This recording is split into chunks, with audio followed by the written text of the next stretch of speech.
Allegory. Adapted from the concept of a Russian nesting doll, as well as the work of authors such as Kurt Vonnegut Jr. and his study of the shape of stories, his novels Slaughterhouse-Five, Cat's Cradle, Sirens of Titan, and Breakfast of Champions, along with the work of philosophers such as Albert Camus, The Myth of Sisyphus, Marx, Schopenhauer, Mark Fisher, Nick Land, regrettably, as well as historical religious figures contrasted against Nietzsche's musings, the gay science, his thoughts on the death of God, religious community, and the ever-growing emptiness that gnaws deep within all men at some subconscious level. Imperfectly cyclical, the shape of an egg, or a lopsided circle, is what I propose to be the true shape of human history. A gross oversimplification?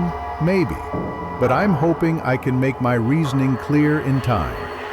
If you were to lay it flat across an infinite surface and all of its subplots, while not necessarily smaller mirrors of the broader narrative's shape, are also functionally closed loops, contained within closed loops, I conceptualize it as a grid array of awkwardly misshapen circles, dented and deformed eggs, bumping together and overlapping awkwardly, carelessly, dangerously at times, but with no sincere autonomy or awareness. These cyclical patterns form shapes so vast and overwhelming up close, flat plains spanning to the horizon in every direction. You, a raft adrift in a raging sea of human experience, attempting to grasp at any of the forms shifting before you, turn them to vapor before they occupy the same space.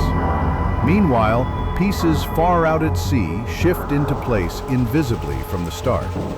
As you ascend for a broader view, the waves of malformed silhouettes writhe like maggots within the cocooning embrace of larger, egg-shaped forms, their exteriors shuddering like tree branches in the wind, lines thick as highway lanes stretching toward a dead white sky like crumbling pillars or tombstones, obfuscating the view from within.